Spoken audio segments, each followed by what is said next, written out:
This is Arnie Pickholtz, and you're watching the Channel 30 Opinionator News and Views. Is there such a thing as voter fraud? Of course, voter fraud occurs frequently in non-democratic countries because it is so pervasive in the world. Candidates in democratic countries sometimes use the threat of voter fraud to create doubt in the authenticity of an election, but only if the other candidate wins. The accusation of voter fraud is being made in the current 2020 election, just days away. We know that foreign bad actors, especially Russia and Iran, are trying to influence the election, as at least the Russians did in 2016. But none is acting as boldly as President Donald Trump in his bid for re-election.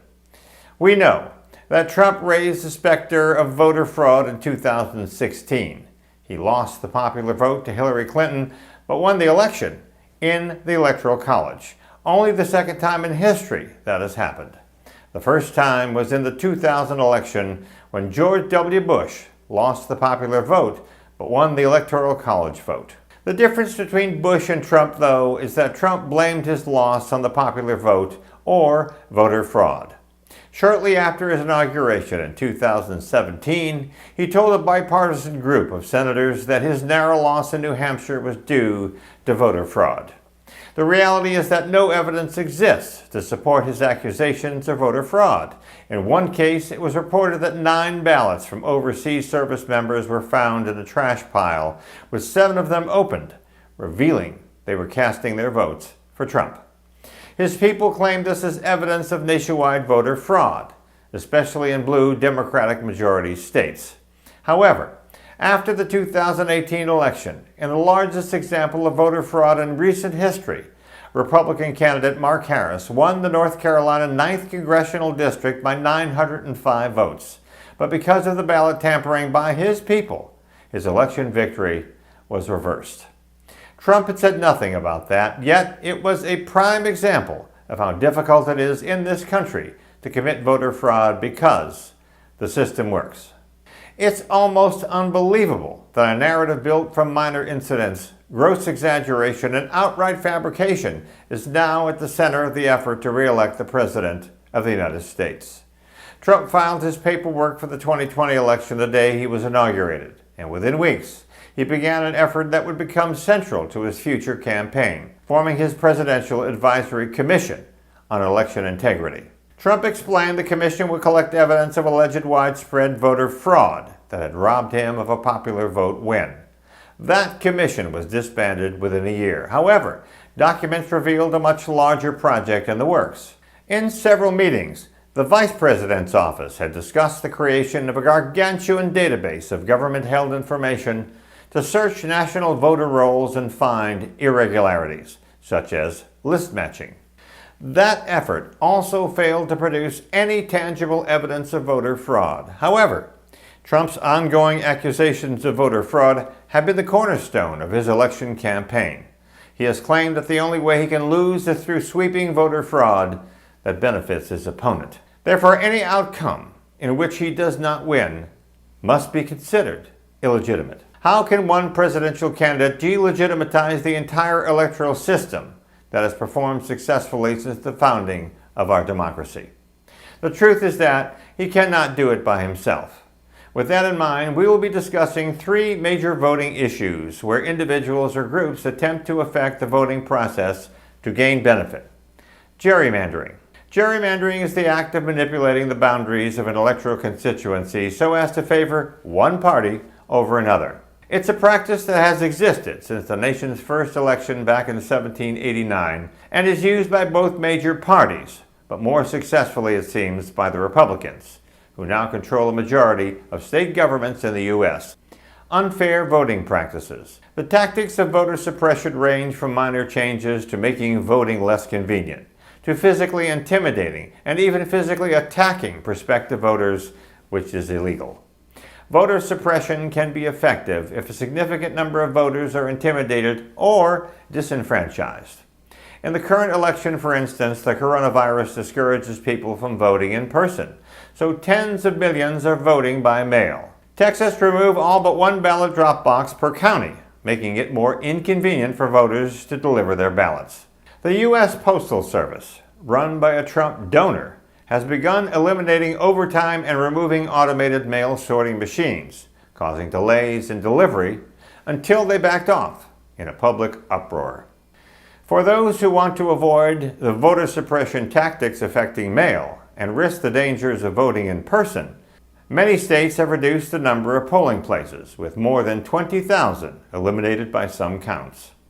Other voter suppression tactics include voter ID requirements, new registration requirements, reducing the number of early voting days, purging of voter rolls, and of course, negative campaign and dirty tricks. And finally, single-party counties and municipal districts. Here in Florida, primary elections are restricted to Republican or Democratic voters. This is a problem for two reasons. First of all, in counties where the majority of voters are of one party, that party's primary will almost certainly select the general election winner. Here is Al Griffiths running for State House District 54, commenting on the closed one-party primary system in Florida. The major issues for the district is the major issue for the state of Florida. It's been under one-party rule for over 21 years. The entire legislature and the governor's mansion have been controlled by one party.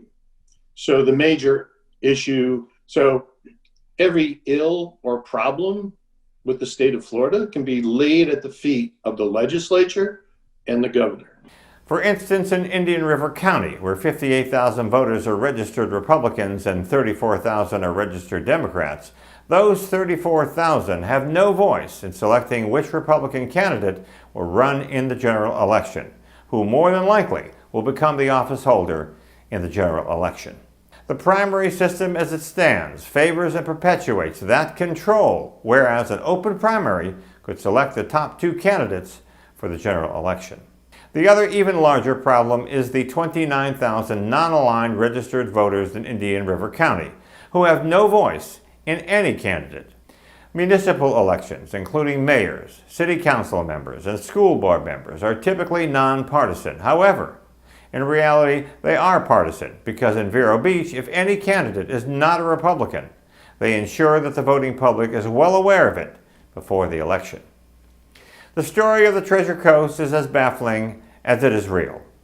Indian River, the Treasure Coast's smallest county both in land area and in population, has seen the sharpest plunge in Republicans at minus 12% and Democrats at minus 5%, and the largest increase in independents at 17% since the 1996 primaries. I don't know if it's just the people are dissatisfied with the two parties, said Leslie Swan, Indian River County Supervisor of Elections. It's obvious that they're not happy with either party, and they're going to go with no party affiliation.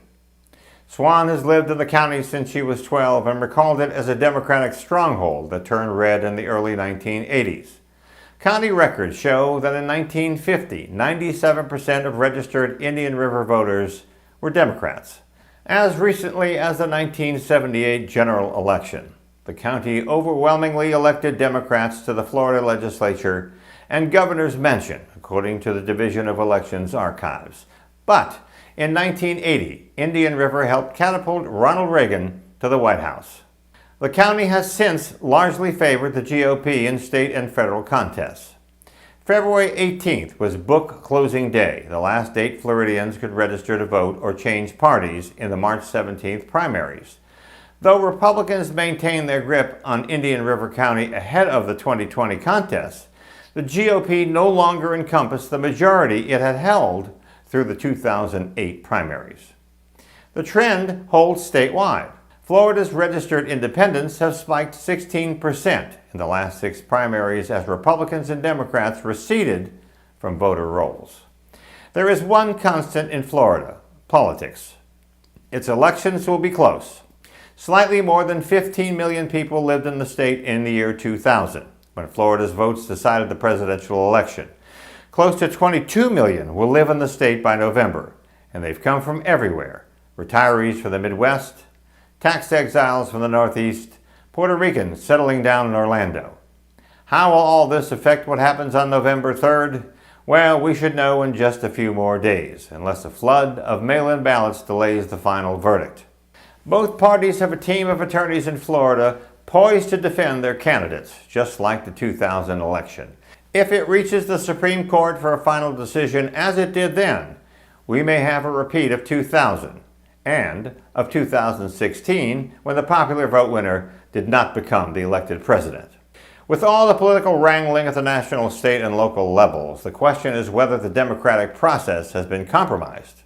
Our strength as a nation has been built on a solidarity as a nation based on the concept of democracy, all for one and one for all, and the ability to solve our basic problems with ingenuity and reason.